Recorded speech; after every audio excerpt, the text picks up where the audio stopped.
Hola a todos, muy buenos días y bienvenidos. Contratar por corazonada no es la opción barata, es la opción cuya factura simplemente llega más tarde. Confiar en un tengo un buen ojo para la gente no es una estrategia de selección, es un riesgo costoso. Hoy vamos a ver un caso de uso 100% real para sustituir la intuición por un criterio estructurado. Vas a conocer el costo real de decidir sin instrumentos. ¿Cómo cambia una contratación cuando hay una metodología y acciones y puedes tomar de esta misma semana sin esperar al presupuesto ideal? Para enseñarnos a dar este paso sin perder el juicio directivo, nos acompaña María Luisa Garza. María Luisa Garza, directora de Finanzas y Gestión Humana en Psicotest, con más de 25 años de experiencia en gestión de talento, finanzas corporativas y recursos humanos. María Luisa ha vivido desde adentro el reto de enfrentar cualquiera en el área de RH, tomar decisiones de contratación sólidas y poder defenderlas con números ante dirección general. Desde su rol en Psicotés, acompaña a empresas medianas y grandes a construir procesos de selección que no solo funcionan, sino también que se sostienen ante cualquier comité directivo. En esta sesión no hablar de teoría, va a compartir el lenguaje, las cifras y la narrativa de esta sesión. María Luisa, bienvenida.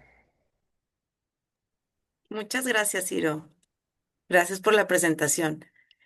Oigan, bueno, de verdad que qué gusto compartir con ustedes esta mañana de este tema que me encanta, me encantan mucho los números. Y antes de entrar a nuestro contenido, pues quiero felicitarte por haber bloqueado una hora de tu agenda para estar aquí, porque eso ya te pone adelante de la mayoría de las empresas que siguen decidiendo por feeling. Por eso te invito a que aprovechemos este tiempo. En los próximos alrededor de 40, 45 minutos vamos a ir a ver algo muy concreto, un caso real de cómo cambia una decisión de contratación cuando deja de depender del feeling. Esta sesión nace de un white paper que tenemos en nuestra página. Si te interesa, puedes descargarlo de nuestra página y que se llama Contra el Feeling. Lo interesante es que hoy no vamos a quedarnos nada más en la teoría del white paper, sino vamos a aterrizarla en un caso de uso paso a paso. Y bueno, ¿qué es lo que vamos a platicar el día de hoy? Durante la sesión vamos a cubrir 4 razones por las que la corazonada le cuesta dinero a la empresa. Primero, la más obvia, la económica. Y aquí tuvimos un webinar hace el mes pasado en el que platicábamos cómo podías convencer a un CEO hablando en cuestiones de dinero. Y ahí platicábamos, y aquí lo reitero, cómo la corazonada, cuando contratamos por corazonada, o simplemente cuando nuestro proceso de reclutamiento no es el más adecuado, estos errores en reclutamiento tienen un costo que no siempre se ve reflejado en una sola línea, en un solo concepto en nuestro estado de resultados. Entonces, vamos a platicar la primera razón, que es la económica, esto de que el costo está así como difuso, ¿no? Y ahorita vamos a ir viendo eso. Y luego está, también vamos a ver la razón técnica, y aquí vamos a hablar un poquito sobre conceptos ya más técnicos como la validez predictiva. El cómo te ayuda el utilizar un reclutamiento estructurado o el dejar de usar el feeling a ir subiendo esta validez predictiva. Después tenemos la psicológica, y aquí es donde vamos a platicar un poquito de esos sesgos que podemos tener a la hora de reclutar.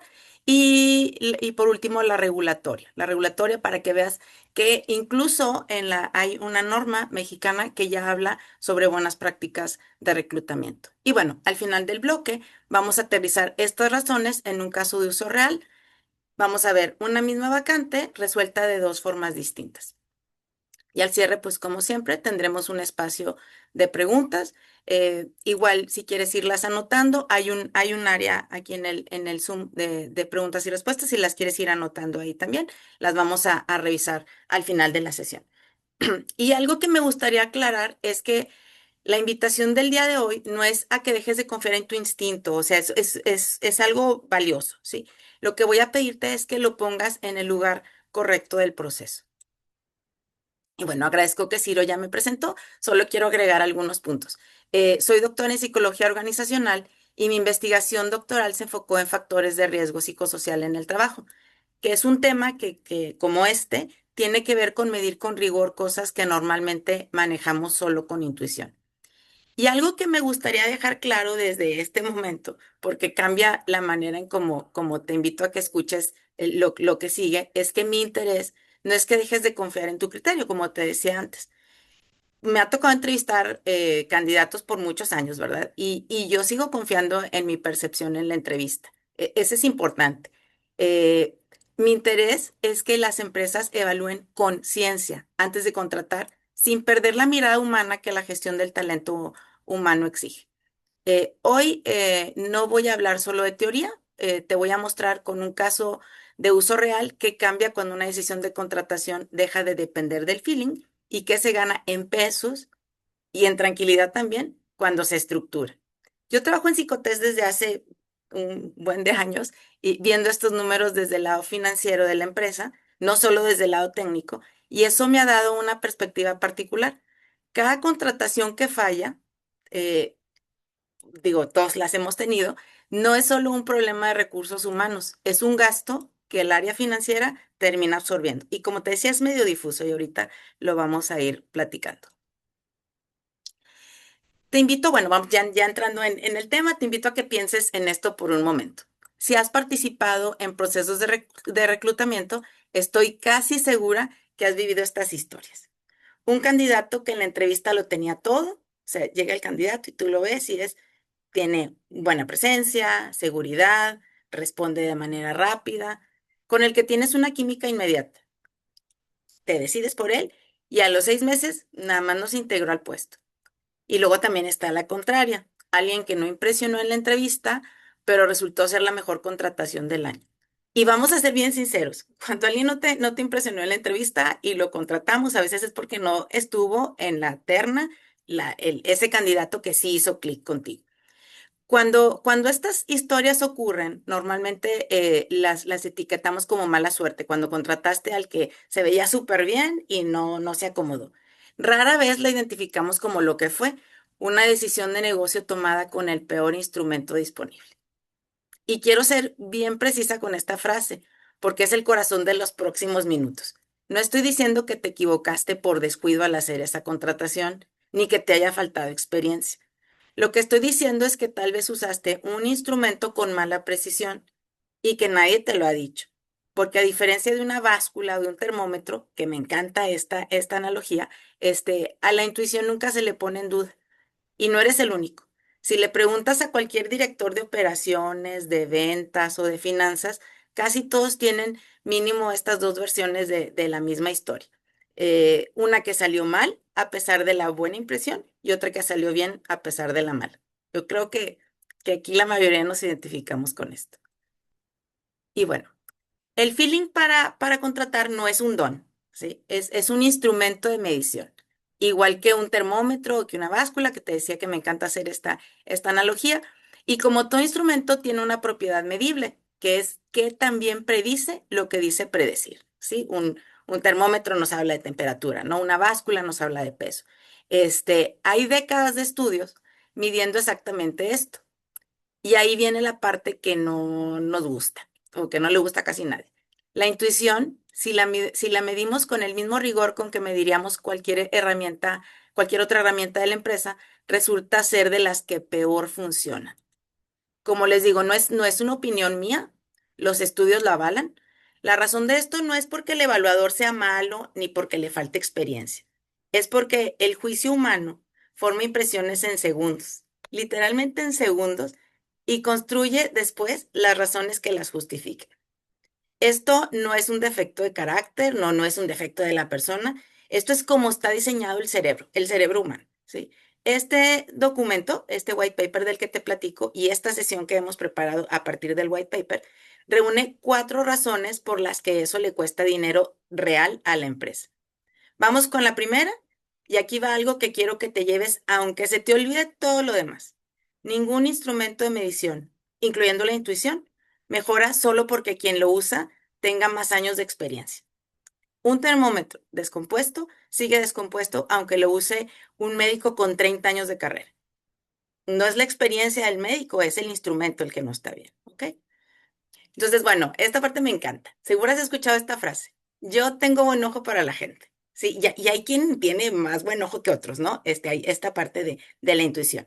Pero hoy quiero que la pongamos bajo la lupa, porque esta frase así dicha suena a experiencia, suena a algo que se gana con los años. Pero a ver, veamos qué es en realidad. Esta frase es una hipótesis que dice, este candidato va a tener buen desempeño. Es una hipótesis que se forma en los primeros minutos de la entrevista, como te dije, a veces en los primeros segundos, ¿sí? Y la cuestión es que esta hipótesis casi nunca se pone a prueba con un seguimiento sistemático. Y a ver, ¿cuántos de ustedes llevan un registro de cuántas veces esa primera impresión acertó y cuántas veces falló? Yo creo que casi nadie, así como tal, un registro de tu intuición, ¿sí?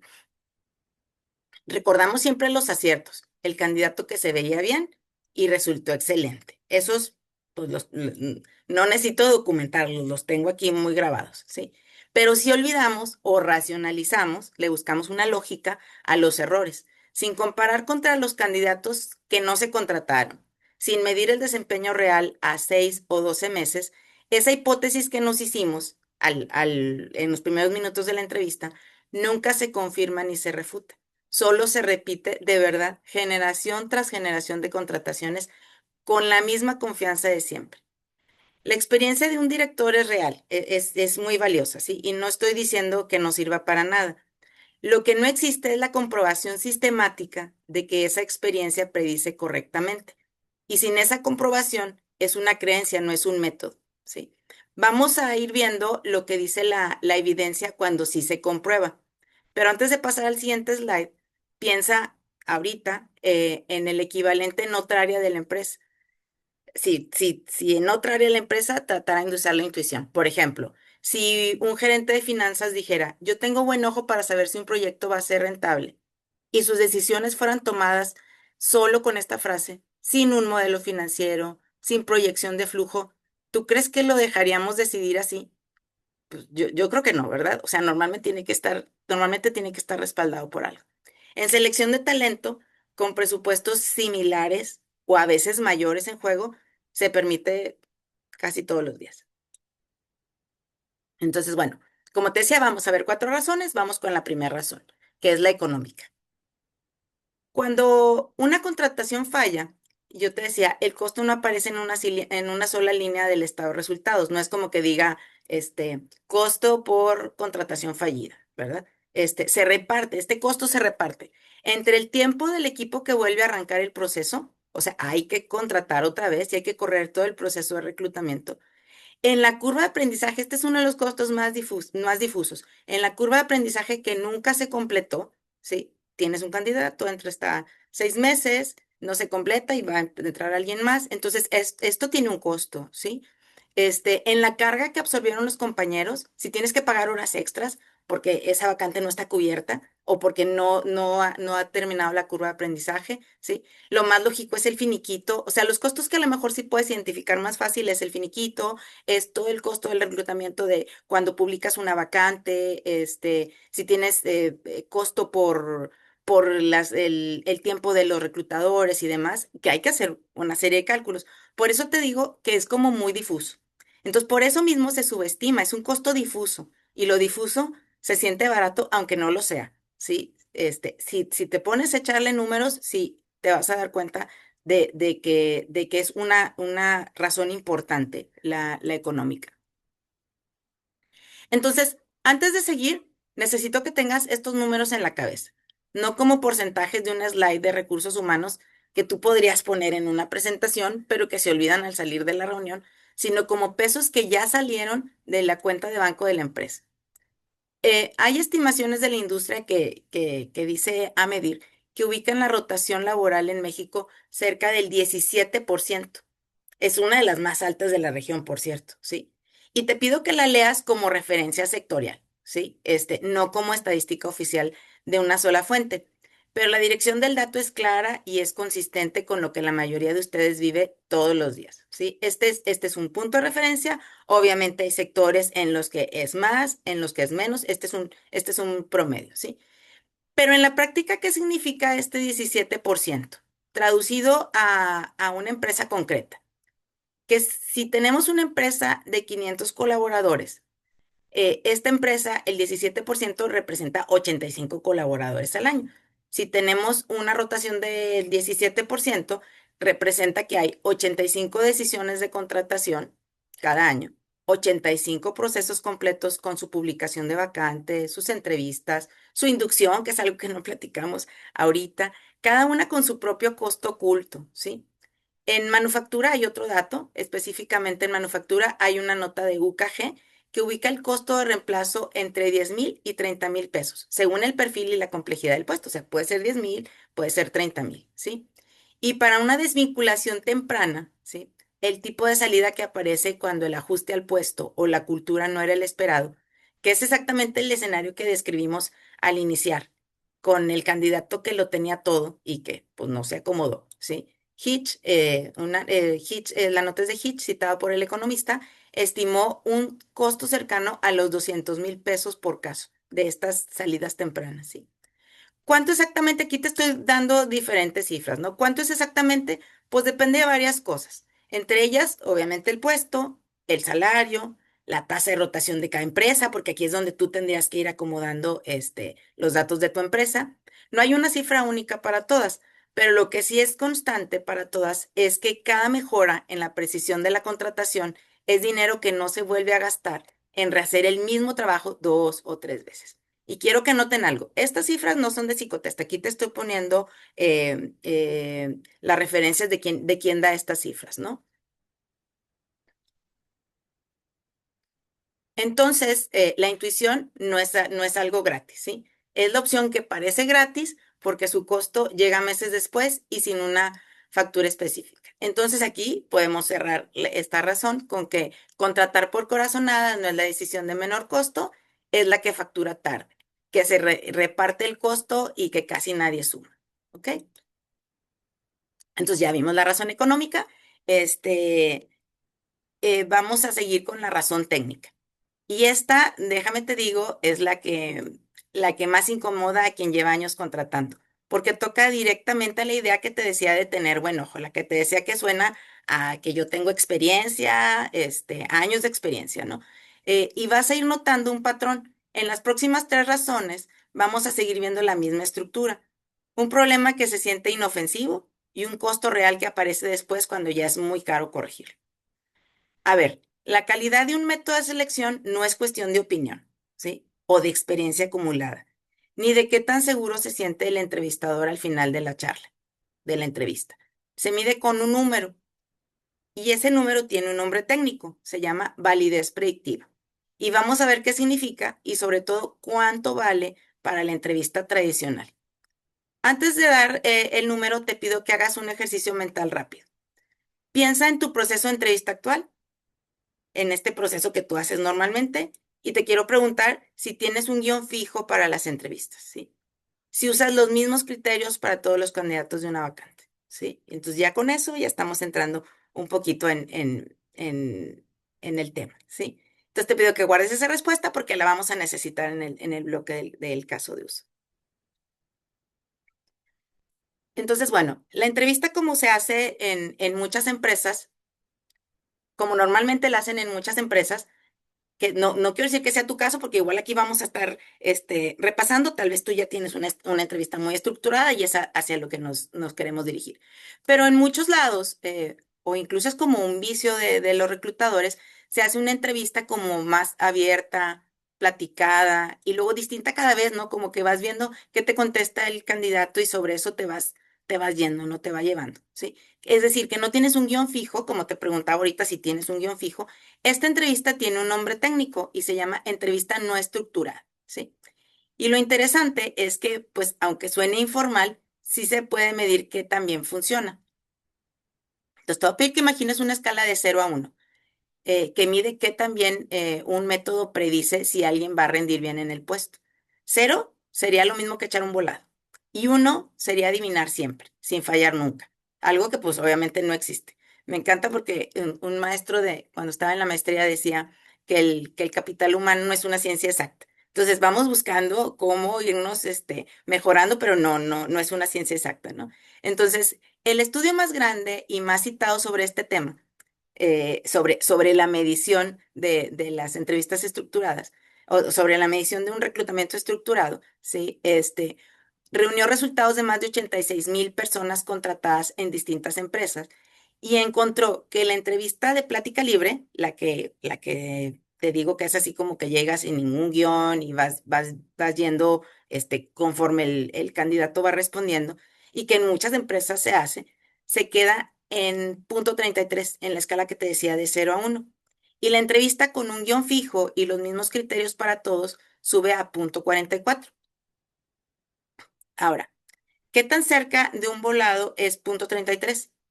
Pues más de lo que quisiéramos admitir, ¿verdad? Y yo te decía ahorita, cada puntito que vamos mejorando en esta validez predictiva, obviamente es dinero que podemos ir ahorrando, ¿no? Y eso son mejoras que vamos haciendo en nuestro proceso. Y hay un dato interesante sobre este estudio. Muchas de las entrevistas que el estudio clasificó como desordenadas ya tenían más estructura que la charla típica de una oficina que pudieras tener cualquier día de entrevista de reclutamiento, ¿sí? Es decir, la entrevista real o la del me cayó bien o no, la que te decía que sigues cuando tienes un clic con el candidato o no lo tienes, probablemente es no tan estructurada como estas del estudio y entonces quiere decir que predeciría peor que ese punto 33 que te estoy platicando. Entonces, bueno, otro punto importante. Durante años, las capacitaciones de reclutamiento, en las capacitaciones de reclutamiento, se repetía lo mismo. Lo que mejor predice el desempeño es qué tan inteligente es la persona. Entre más rápido piensa y aprende, mejor le va en el puesto, sobre todo si el puesto es complejo, ¿sí? Y resulta que esa creencia estaba parada sobre un error de cálculo.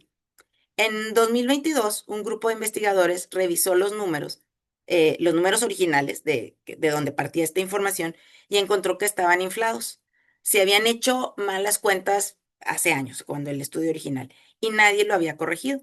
Cuando lo recalcularon bien, con criterios más estrictos, el resultado cambió por completo. La entrevista estructurada, no la prueba de inteligencia, que era lo que se creía antes, resultó ser el mejor predictor individual que existe hoy.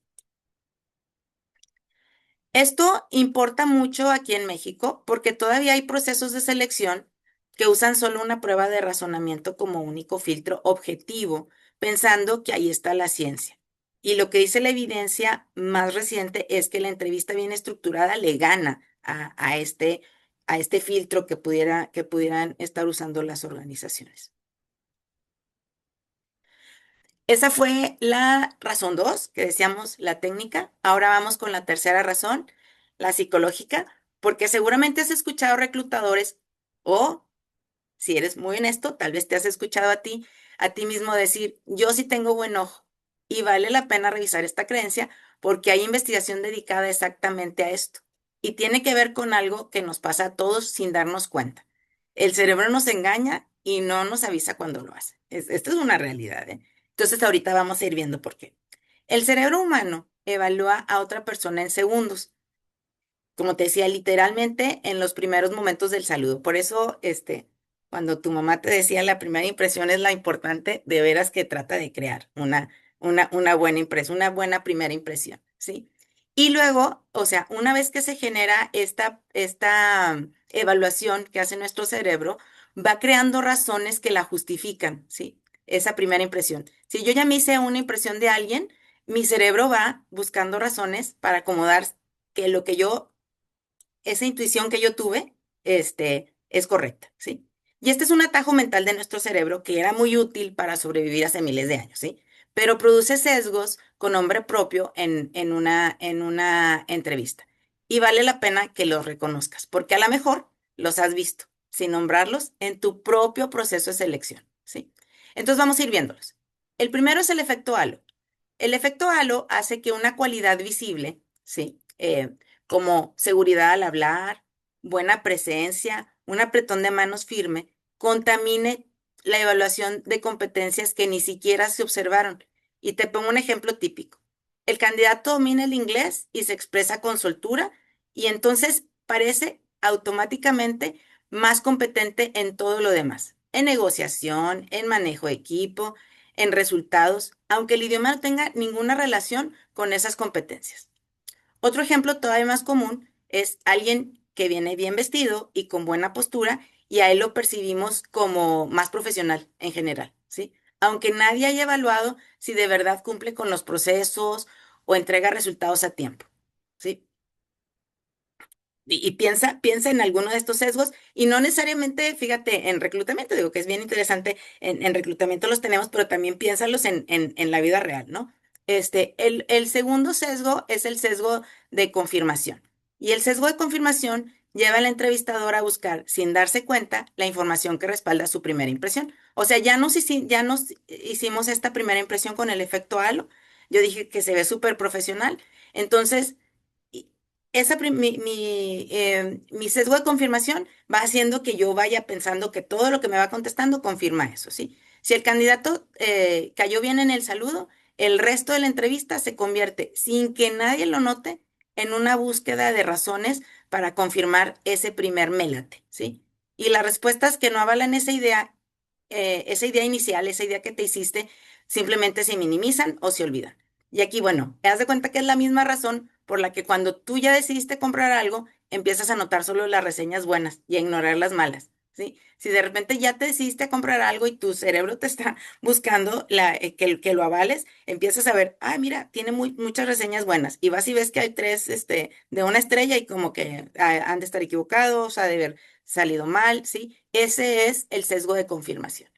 Y luego tenemos otro que es el sesgo de afinidad, que inclina la balanza a favor del candidato que más se nos parece, ¿sí? Al que fue a tu misma universidad, al que comparte tus mismos intereses, bueno, hasta el que le va al mismo equipo de fútbol o que vive en la misma colonia que tú, ¿sí? Es como a gusto o es placentero entrevistar a alguien con quien hay clic, ¿sí? De inmediato. Haces un clic por alguna de estas razones o alguna otra, ¿sí? Este, y entonces pero como quiere ese clic, no mide si la persona va a cumplir la meta de ventas o si va a liderar bien a su equipo, ¿sí? Ese clic que hizo contigo, solo mide qué tanto se parece a ti o a quien está del otro lado de la mesa entrevistando, ¿sí? Entonces, bueno, ese es el tercero. Y otro hallazgo es sobre el atractivo físico y el género que se cuelan en el que se cuelan en el juicio de idoneidad, incluso en quienes llevan años entrevistando. Este es el mismo sesgo que se ha visto en elecciones. Hay estudios en elecciones políticas, sí, hay estudios donde con solo ver la foto de dos candidatos políticos, sin escuchar ninguna propuesta del candidato, la gente ya predice quién va a ganar, simplemente por qué tan competente se ve su rostro. En una entrevista pasa lo mismo. Decidimos primero quién se ve como líder y las preguntas de la entrevista terminan siendo solo el trámite para justificarlo. Entonces, si te fijas, estos cuatro sesgos, o sea, se van como relacionando unos con otros, ¿no? Tienes una primera impresión, ¿sí? Vas luego confirmando. Si esa persona se parece a ti, tenemos esa afinidad, ¿sí? Entonces, como que unos van relacionados con los otros. Entonces, te voy a platicar, hay un estudio con 234 profesionales de recursos humanos, la mayoría con 6 años o más de experiencia en el ramo, entrevistando, ¿sí? Que midió específicamente el punto ciego del sesgo, ¿sí? Reconocían con toda claridad estos errores en sus colegas, pero se calificaban a sí mismos como notablemente menos susceptibles a esos sesgos. Es decir, quienes contratan para vivir con años de práctica encima tienden a creerse por encima de un sesgo que están cometiendo en ese mismo momento, en esa misma entrevista. Esto tiene una consecuencia directa para cualquier plan de capacitación. Entonces, lo más lógico sería entrenar en sesgos, ¿verdad? Y sí ayuda, pero no basta mientras la decisión siga dependiendo del juicio no estructurado de una sola persona. Lo que sí ayuda, y esto es clave, es un proceso que limite la discrecionalidad. No confiar en que esta vez sí lo vamos a ver venir porque ya nos capacitaron en sesgos, ¿sí? Entonces, el problema no es tener sesgos, el problema es que quien contrata cree que no los tiene. Y aquí va una pregunta medio incómoda. Si yo le preguntara a cada uno de ustedes qué tan propensos son a estos sesgos comparados con sus compañeros de recursos humanos, ¿cuántos dirían, yo tengo menos sesgos que el promedio? yo estoy casi segura que la mayoría diría que tienen menos sesgos que el promedio. Entonces, bueno, todos sabemos que el promedio es, hay un número, tienes una cantidad de números y es el número que está en medio, ¿verdad? Es el promedio como tal. Sumaste todos, pero obviamente hay números que están arriba del promedio, hay números que están abajo del promedio. Si todos pensamos que estamos por arriba del promedio, entonces este no es el promedio estaría más arriba, ¿verdad? Entonces, por eso estadísticamente no todos pueden estar, por debajo del promedio. Y esto es exactamente el hallazgo del estudio. Y hay estudios de esto en general, ¿eh? Si, por ejemplo, tú estás aprendiendo no sé, si tú tocas el piano y te preguntan, ¿qué también tocas el piano? Hay un promedio objetivo de quienes tocan mejor el piano que otros, y a ti te preguntan que también tocas el piano, todos diríamos, no, pues no soy la mejor tocando el piano, pero estoy por arriba del promedio. Todos normalmente contestamos que estamos por arriba del promedio. Entonces, ese es otro sesgo, ¿verdad? Que tenemos. Entonces, es como parte de los hallazgos de este estudio. Entonces, bueno, vamos con la cuarta razón, que es la regulatoria. Y esta yo creo que le va a interesar particularmente a las personas que les ha tocado defender una decisión de contratación ante legal, ¿sí? Este, Esta nos lleva a la última objeción, la que normalmente tienen los directores más escépticos, y la verdad tienen razón en cuestionar todo lo anterior. A ver, todo esto suena muy bonito, ¿sí? En la teoría, pero ¿de verdad mejora el negocio aquí en México? Y la respuesta es que sí, y viene por dos caminos distintos. Lo que ya reportan quienes aplican este tipo de reclutamiento estructurado y lo que el propio país ya definió como buena práctica. Y quiero ser honesta, esta es la pregunta que más hacen los directores financieros cuando se les habla de estructurar procesos de selección, porque vienen de un mundo donde todo se justifica con números y tienen toda la razón en pedir números también aquí, ¿no? Entonces, bueno, te había dicho que eran dos caminos, ¿sí? El primer camino es el de las empresas que ya usan este tipo de reclutamiento. En sus propias palabras, es su percepción del resultado, ¿sí? Hay una encuesta de SHRM que se hizo a 1,688 profesionales de recursos humanos en Estados Unidos, entre las organizaciones que ya usan evaluaciones preempleo. El 78% reportó que la calidad de sus contrataciones mejoró cuando incorporaron estas evaluaciones, ¿sí? Esto es un autorreporte, no una medición de laboratorio con grupo de control y demás, vale la pena decirlo, porque en esta sesión pues la idea no es inflarte de ningún dato, pero es la voz de más de 1,600 profesionales de recursos humanos, gente que vive de contratar. Y todos ellos dicen lo mismo, estructurar la decisión con instrumentos mejoró el resultado que ellos mismos podían observar. Y noten que, bueno, esta es de Chermes, Estados Unidos, no es una encuesta hecha en México, así que pues hay que leerlo con esa reserva, no como un reflejo exacto de nuestro país. Por eso te decía que eran dos caminos, ¿no? Y el segundo camino viene del marco de las buenas prácticas de México, de nuestro propio país, ¿sí? No de una consultora extranjera diciéndonos cómo hacer las cosas desde otro contexto cultural. Y aquí es la norma que te platicaba, la norma mexicana de igualdad laboral y no discriminación, que fue desarrollada en conjunto con la Secretaría de Trabajo, el Instituto Nacional de las Mujeres y la CONAPRED, pide a las organizaciones contar con perfiles de puesto definidos y documentación de entrevista estructurada y o evaluaciones de ingreso libres de sesgo. Esta es una norma de adopción voluntaria, si no es obligatoria, pero, pero que revela muchísimo de lo que México como país ya identificó como una buena práctica de contratación. El resto del marco legal mexicano refuerza el mismo ángulo, aunque desde el riesgo, en vez de desde la calidad. La Constitución, la Ley Federal del Trabajo y la Ley Federal para prevenir y eliminar la discriminación favorecen criterios objetivos razonables y directamente relacionados con las calificaciones del puesto. Entonces, una decisión basada solo en instinto, solo en me cayó bien, ¿sí? Es mucho más difícil de documentar y de defender que una sustentada en criterios definidos de antemano. Y eso importa el día que alguien, un candidato inconforme o su abogado, pregunta por qué se descartó a esa persona y no a otra, ¿sí? Vale la pena subrayar el ángulo de riesgo. Cuando una decisión de no contratación termina en una queja o una demanda, ¿sí? Lo que un juez o una autoridad revisa es si hubo criterios objetivos documentados. Entonces, si tú dices, no, pues es que me dio buena espina, pues esa no es una defensa, ¿verdad?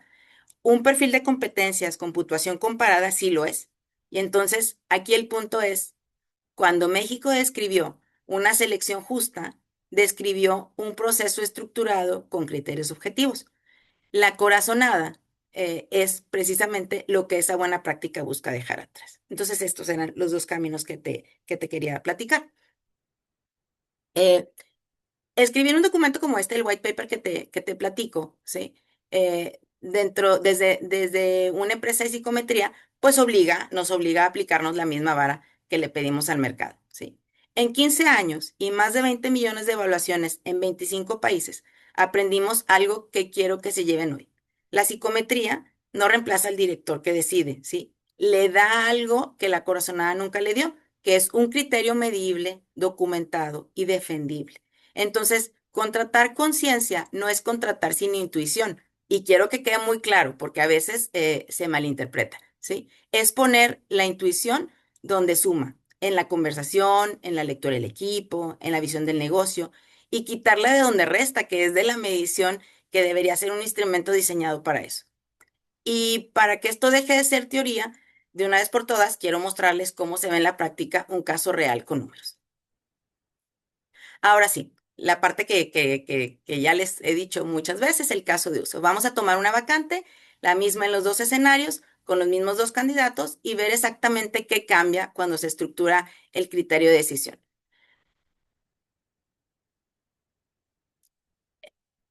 Muy probablemente reconozcan algo de lo que vamos a ver aquí en su propia empresa en los próximos minutos. Este tipo de caso es exactamente el que compartimos con clientes en nuestro curso de interpretación de pruebas psicométricas, que, bueno, les voy a hacer aquí el anuncio, ¿sí? Tenemos este curso de interpretación de pruebas psicométricas, lo tenemos cada 6 semanas, el próximo será el 21 de agosto, este es un curso con costo, ¿sí?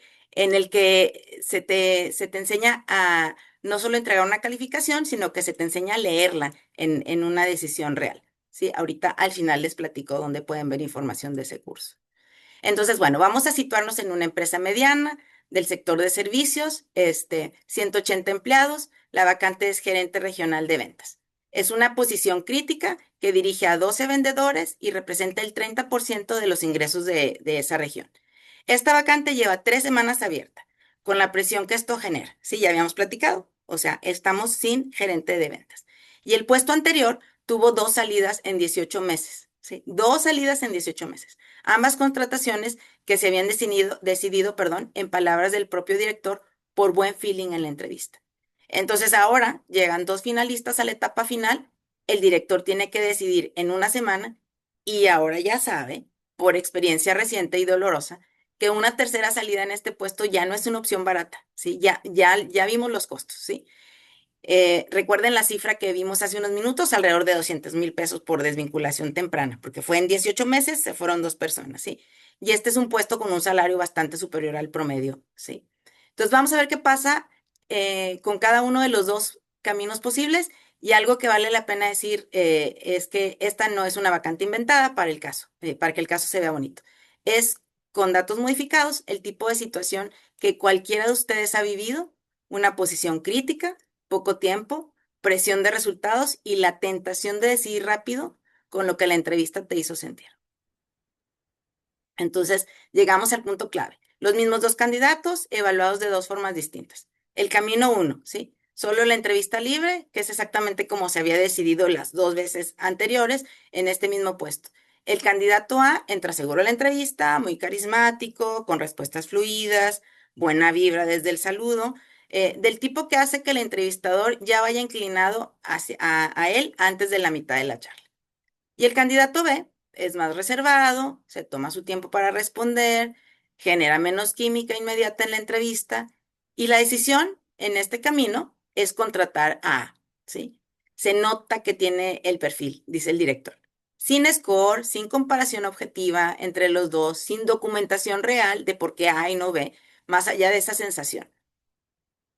La validez de este método, como ya vimos hace un momento, ronda entre punto 14 y punto 33, porque punto 33 es como lo más elevado, sí, pero va desde punto 14. Y el camino 2, Antes de entrevistar a nadie, se define un perfil de competencias, negociación, gestión de equipo, orientación a resultados, las tres cosas que de verdad predicen el éxito en ese puesto específico. Se aplica una entrevista estructurada y una evaluación psicométrica estandarizada a los dos candidatos con exactamente los mismos criterios para ambos. El resultado, A obtiene 68 sobre 100, que es el que nos había caído bien, y B obtiene 84 sobre 100. Lo que el instrumento reveló y la conversación nunca hubiera revelado.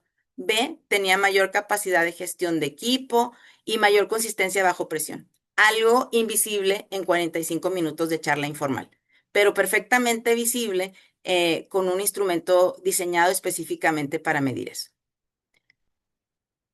Con el camino 1, la empresa iba a contratar a A.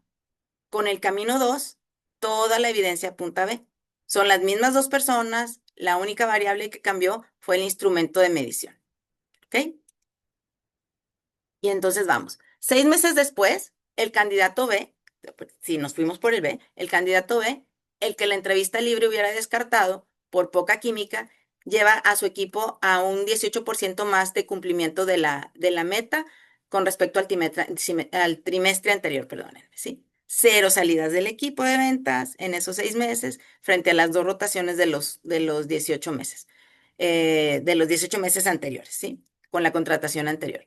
Y hay algo más que casi nunca se valora en el momento, pero que se vuelve crítico después.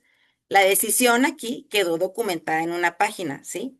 Lo hicimos ya de manera estructurada, con un score, los criterios y la justificación.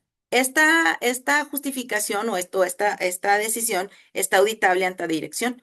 Si algo hubiera salido mal, porque te dije, el talento humano no es una ciencia exacta, ¿sí? Si algo hubiera salido mal, eh, o sea, aún con proceso estructurado, ¿sí? Tenemos información real para aprender y ajustar, no solo la sensación de que algo no funcionó sin saber bien qué es lo que no funcionó. La lección de este caso no es que la entrevista libre siempre elige mal, ni que el instrumento siempre acierta, ¿sí? Esa sería una lectura muy simplista y no quiero que te quedes con eso. La idea real es que solo uno de los dos caminos deja evidencia de por qué se decidió lo que se decidió. Y esa evidencia es exactamente lo que protege al director cuando alguien, llámese un socio, un jefe, un abogado, incluso el propio candidato que no fue seleccionado, pregunta después, ¿por qué se contrató a esta persona y no a la otra? Y ahora, en números, en pesos, podemos traducir ese 18% a algo tangible. Si la cuota regional o la meta regional representa el 30% de los ingresos de esa zona, un incremento en el 18% del cumplimiento no es una cifra decorativa en el reporte de recursos humanos, es un número que tú podrías ir convirtiendo, ¿sí? A pesos y que el director financiero sí revisa cada trimestre. O sea, vas a ver que hay un incremento y entonces ya podemos ir como atando los cabos, ir viendo por qué está ocurriendo esto. Repasemos rápido antes de cerrar con las acciones concretas. Lo que vimos hoy, ¿sí? Uno, la corazonada sale cara y la factura llega tarde. Se reparten costos, dijimos difusos, que nadie suma en una sola línea y por eso se siente más barata de lo que es, ¿sí? Dos, el feeling no predice el desempeño y esto se puede medir con un número, no con una opinión. Punto 33 contra punto 44 de validez predictiva. Platicamos que era un dato que se llamaba validez predictiva. Y la entrevista estructurada gana, eso está confirmado, además por la investigación más reciente. El punto 3 es tu cerebro te engaña, ¿sí? Y hoy vimos que el sesgo más caro es creer que no tiene sesgos, es creer que uno está por encima de la estadística. El punto 4 vimos que lo estructurado gana en la práctica también, no solo en el laboratorio. Y es justo lo que las buenas prácticas de México ya describieron como selección justa en su propio marco normativo. Y 5, el caso que acabamos de ver lo confirma. Eh, te digo, no, obviamente lo pusimos sin nombres, sin cifras reales, sí, eh, pero, pero puedes tú hacerlo a esta analogía a tu proceso de selección. Si solo se llevaran una frase de esta sesión, que sea esta: la corazonada no es gratis, solo factura tarde y ahora pues ya saben por qué, ¿sí? Entonces, algo que nos gusta es que te lleves acciones concretas para esta semana, ¿sí? Entonces, antes de cerrar el contenido, me gustaría que salgas de aquí con algo concreto en la mano, no solo con una idea que se puede diluir durante la semana, sí, la próxima semana, porque ya hoy es jueves, ¿verdad? Este, tres acciones que no te requieren ninguna inversión adicional, sin que tengas que esperar el presupuesto ideal ni la aprobación de nadie. Entonces, vamos a ver. La primera es: define el perfil de tu próxima vacante crítica. Antes de entrevistar al candidato, escribe de 3 a 5 competencias observables que predicen el desempeño real del puesto. No requisitos de currículum como experiencia de 5 años, sino comportamientos que se puedan ver y evaluar. O sea, vas a definir la competencia, ¿sí? Y el comportamiento observable, ¿sí? Esto vamos a decir que te puede llevar 1 hora de tu tiempo, ¿sí? La segunda acción es que a partir de estas competencias o comportamientos observables, redactes preguntas estructuradas, ¿sí? Que esto te va a dar que tengas el mismo guión, los mismos criterios de evaluación para todos los candidatos de la misma vacante, sin excepción, y que las apliques en tu próxima entrevista y compares el resultado eh, contra cómo decidías antes, ¿sí? Si no tenías este proceso. Si ya lo tienes, de verdad que te felicito y te invito a que lo vayas como refinando, ¿no? El tiempo estimado para esto, vamos a poner que sea de 2 horas, ¿sí? Y la acción 3 es que documentes tu próxima decisión en una página, exactamente como el caso que acabamos de ver. Y aquí, o sea, la idea es que tú generes un score, ¿sí? Con un perfil de criterios que te dé esta justificación. Entonces, este score es un score ponderado, ¿sí? En el que puedes decir, la experiencia técnica va a valer tanto por ciento, las competencias va a valer tanto por ciento, o sea, los resultados de la entrevista va a ser tanto por ciento, los resultados de la psicometría va a ser tanto por ciento y así te vas, ¿no? Y esto te va a ayudar a comparar entre candidatos y te va a dar eh, una una decisión auditable, aprendible, o sea, si te equivocaste si hubo algún error, no que te equivocaste, si hubo algún error, a lo mejor ir definiendo mejor estos parámetros que tú estás poniendo, ¿sí? Y esto te puede llevar 1 hora más. Entonces, nada de esto requiere presupuesto adicional ni un nuevo proveedor, requiere una tarde de tu tiempo, esta semana o en la próxima semana, para la próxima vacante que tengas abierta. Y luego si me puedes, si estás pensando, ah, pues está muy padre, pero yo no tengo tiempo ni para eso, yo la respuesta que te daría es: compara esas 4 horas con los 200,000 pesos de una desvinculación temprana que vimos hace un momento. El retorno de inversión de tiempo no tiene comparación. Y esto acuérdate que es aprendible. Vas modificando ahorita, vas modificando, ¿ok? En nuestra misma página, aquí hasta abajo, está la sesión de white paper que te lleva a los white papers que tenemos publicados. Y bueno, aquí está contra el feeling, en caso de que quieras tener el dato completo.